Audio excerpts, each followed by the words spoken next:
this fly exists and is present in the environment, right, in a given location. But for the fly to deposit the eggs, they need to find a wound, so they need to be attracted to the blood there, and they deposit the eggs, and then the larva hatch, and it burrows in the tissue, start creating this huge lesion that is very characteristic.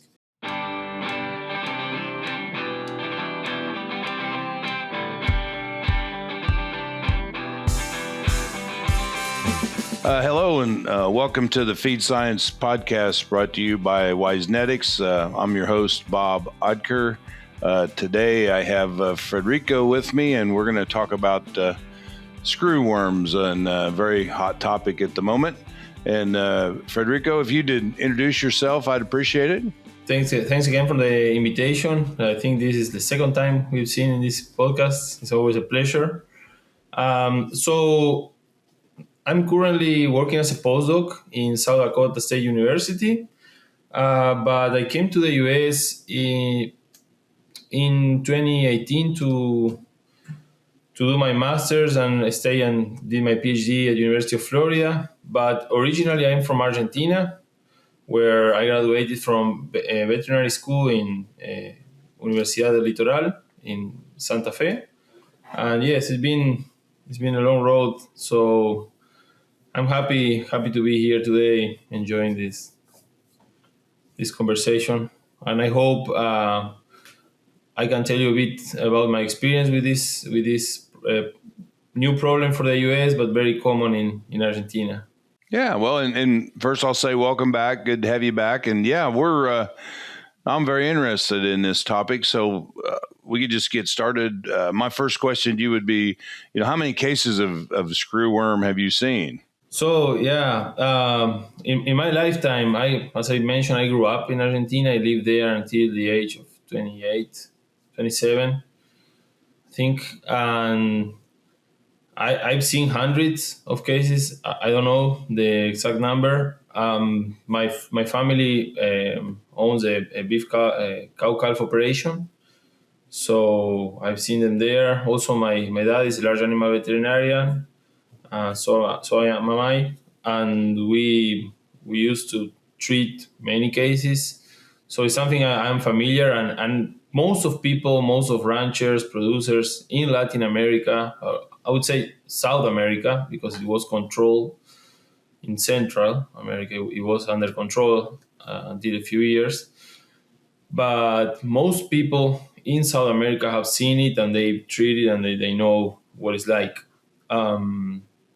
Yeah, it's a problem, but I think there is hope. It can be controlled, and particularly for the feedlot, that I think a lot of people involved in the feeding industry will be listening to this podcast, and it's material that is relevant for them. I think they have to be concerned, but it's also something they can control. Still delegating work to someone who hasn't adapted to AI? You don't need another assistant stuck in 2015. You need a remote AI specialist who can handle inboxes, research, reporting, ops, admin, sales support, and marketing, using tools like ChatGPT, Claude, OpenClaw, and automations. Wise VAs connects you with AI-trained Latin talent in your time zone at up to 80% less than a US AI hire. Schedule your free strategy call at www.wisevas.io. Just a question that pops to my mind. If the screwworm occurs in all types of animals, correct? Well, it happens in animals, warm blood animals, right? And it's more common in livestock, ungulated livestock, right? So cattle, sheep, goats is more common. Potentially, it could happen in anything. It could happen deer get it, and even sometimes in Argentina, I've seen it that I heard about cases where people that like homeless people living in the streets and in a very in a terrible manner, let's say, they can even get it. But it's often it's often a situation where it's extreme because this fly exists and is present in the environment, right, in a given location. But for the fly to deposit the eggs, they need to find a wound, so they need to be attracted with the blood there, and they go to deposit the eggs, and then the larva hatch, and it burrows in the tissue, start creating this huge lesion that is very characteristic. So I've seen a lot of people talking about their pets, and the reality is I've had pets all my life back home, and none of my pets ever got screwworm. And most of people don't get their pets with screwworm, and the reason is because if your dog gets injured and you're gonna see it back home, you're gonna clean the wound, right, and you're gonna cover it. So it's more an issue that it happens when an animal is a pet is neglected and is not taken care of, and but it could still happen. Now the problem why we see more commonly in livestock is because you are not going to pet them, right, or you're not going to be seeing them every single day. The larva has they stay in the tissue of the animal, in the flesh, the small larvae, for about a week. So after the eggs hatch. So if an animal gets a wound, I think mostly it's more commonly in cow-calf operations. If it gets a wound and the cows go to the pasture and you don't see them the next day, the next 2-3 days, by the time you see them, the larva had time to grow, right? That's why I think in part it's way more common in livestock than other animals. But it could happen in many species, yes. Okay, well, Fede, with that in mind, let's say I've got a few cows and I'm out walking, looking them over, and I mean, obviously I see a wound, but what kind of signs would make me think that I've got a screwworm problem? What would I be looking for? Yeah, there's first of all, I tell you what we do back home, right? And the management in cow-calf operations, most of the cases, the people that take care of them, they would either pen the cattle or at least round them with their horses once a week, especially during the warm time. They will at least go and check them. And when you go nearby an animal with a screwworm, you will smell it. Smell it? Even before you see it. Yes, the smell is very distinctive. It's very characteristic. Once you smell one, you remember. It's different than a normal infection. The smell somewhat resembles to foot rot, but it's very particular, and you will not forget it. Let me tell you. The other thing is you're gonna see a big wound because it can start with a small scratch that the animal had from a barbed wire or some surface they got a cut. But once the larvae start eating the tissue and the flesh, they go inside, it can become as big as a grapefruit, the cavity they make, or even more, right? So now you have a big cavity there that is also swollen from the outside. You have a hole on the skin of the animal, and is of course there's some liquid coming out, some secretions, and it's very smelly. Now, for the animal to present a different behavior, I mean, it needs to be advanced, right? The animal needs to be really affected. In the early stages, he's going to stay with the herd. It's not going to change much. But yes, basically, you will see your animal with a wound, it's stinky, it's gross, it's growing, and then you see the worms. If you bring it close and you look inside the wound and that cavity that forms, you will see the screwworms. They're not small. They're probably they're maggots, and half inch, depends on the stage, right? But they're not small. You can easily see them. Okay, so this is something unusual. We're gonna be walking around our cattle, and we're gonna go, boy, I haven't seen that before, right? Yeah, you will. I think it's not going to be hard to diagnose. And here is the for people working in feedlots and feeders. I think they have an advantage in the feedlots that they already have pen riders checking their cattle for other stuff, right? For BRD, so bovine respiratory disease, or bloat, or acidosis, or crippled animals. So they already have the pen riders working their cattle, going through their pens. So if the screwworm expands, which hopefully won't, but it's already in Texas and New Mexico, and if it ever reaches the area with the feed yards in the panhandle, I think they still have the big advantage of having these people that are checking their cattle, and for sure they will notice it.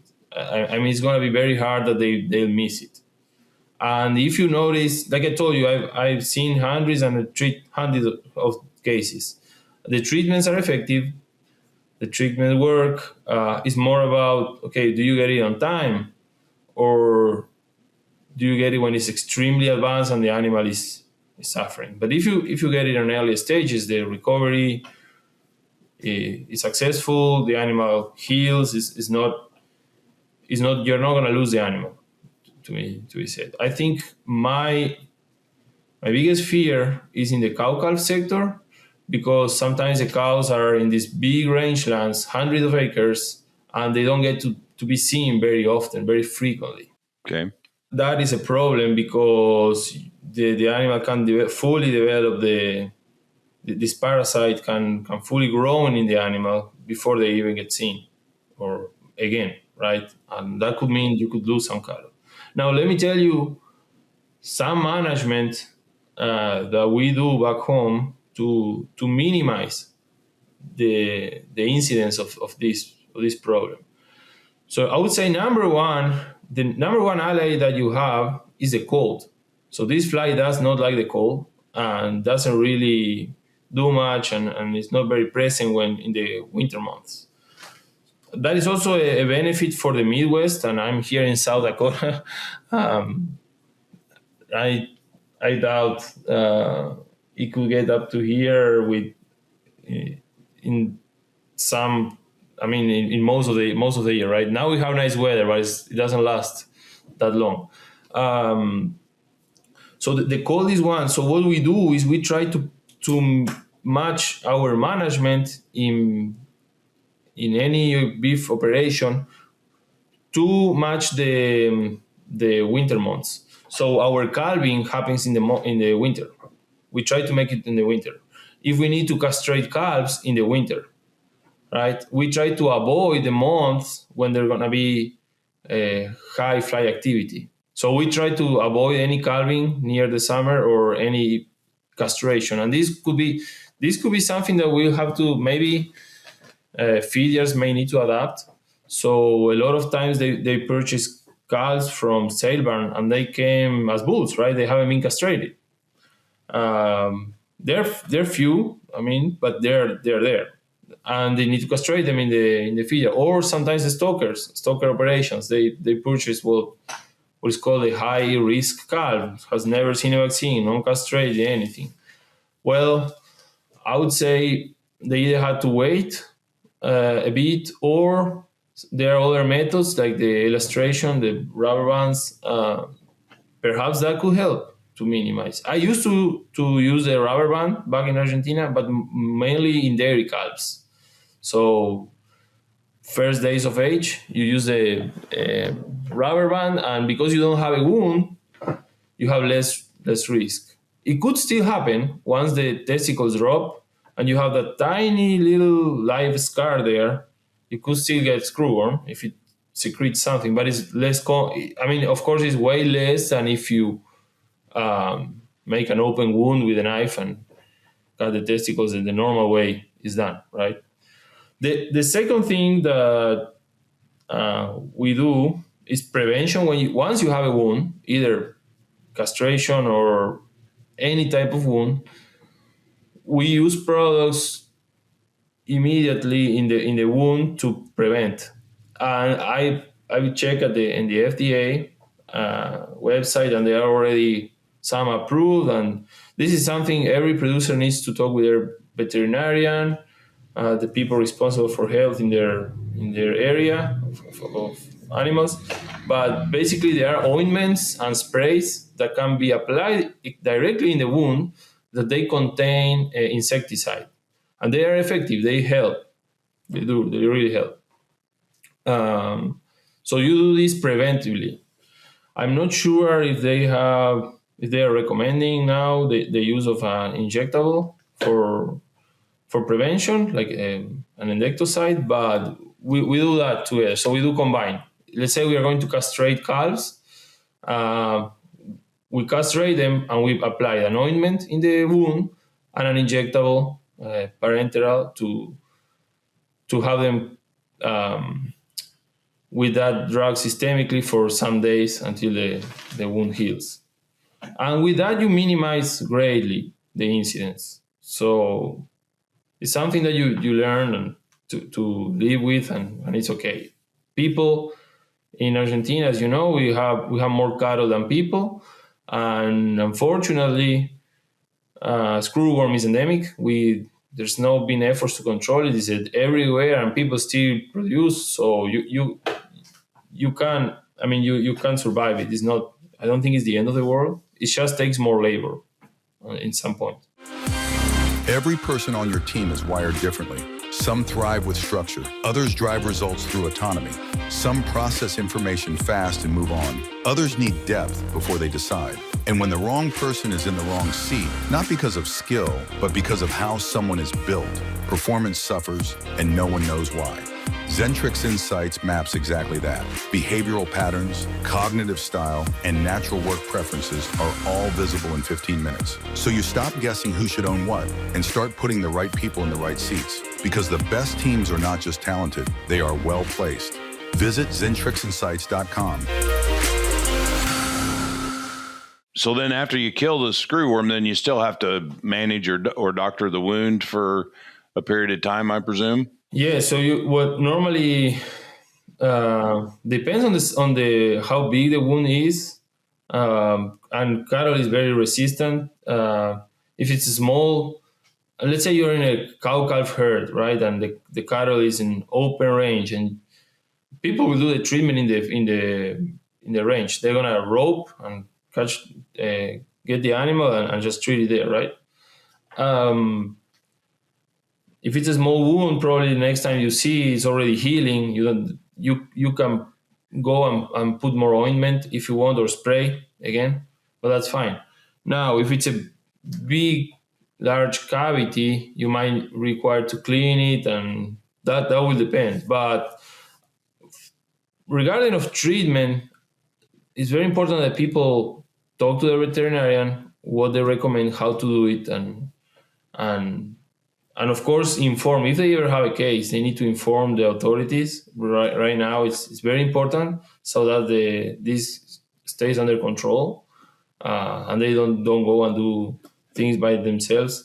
My intention here is just to tell you how we do to prevent and manage, and so that people know that there is a chance that they can have it under control in the case this becomes a pest that stays for some time all around, right? Right now, I think there's only 6 cases in the US. Hopefully, it's not going to grow that much, but the chances are, and especially because the summer is coming. I mean, we haven't even started the summer, right? So we have all the summer up front. That means the fly is going to be active. But yes, the treatment of the wound depends on how big and how severe it is. Many times we also need to apply antibiotics if it's really big, and yeah, that's one of the problems. And especially, I think the ones that suffer the most are going to be newborn calves or recently castrated calves. I spoke with a friend because I left from some years, and I thought, okay, is there something new? So I called my friend who managed a large feed yard in Argentina, 22,000 head. And like I asked him, are you really seeing many cases? And told me, unless we do something, unless we castrate, unless we dehorn, it's very infrequent, right? If the animal stay healthy and doesn't get any type of wound, even with the fly everywhere, you don't have a problem, right? The problem is bad. Okay, if they decide that they receive a group of calves and they decide to go and castrate them and they don't apply the preventive, you can expect 100% prevalence, right? All of them, you get it. If you don't put the preventive treatment on them, so that's kind of the reality of this issue. Yeah, I think I was just thinking as you were talking that this seems to be preventative maintenance or management is really the key to controlling it. Is just don't create a home for the fly and the larva, and that's your best plan of attack. Is that right? Yeah, that's your best shot once the larva is present. I think to eradicate it is something that the US did, let me tell you, we used to study this in vet school back in Argentina as a success case and something incredible, right? Right. That the US did. So you already did it once, and I'm sure you're gonna do it again because you already have the technology and you know how to do it. The US know, the USDA did it. They will do it again, no doubt. But yes, for the meantime, when it's present in an area, I think the prevention is key. Prevention to not let that fly deposit or even if the fly deposits the eggs, the eggs will not grow with an insecticide in the wound, right? It's time for our famous three. Most teams don't have a strategy problem, they have a systems problem. Tasks scattered across tools, goals buried in spreadsheets, and metrics no one actually checks. Zentrix OS fixes that. It's a true business operating system that brings tasks, goals, and performance metrics into one connected workspace. So your team always knows what to do, why it matters, and how they're tracking. No more juggling apps, no more missed accountability, just a clear, organized way to run your business the way it was meant to be run. If you're ready to stop managing chaos and start managing with clarity, Zentrix OS is built for you. Visit zentrixos.com and take control of how your team operates.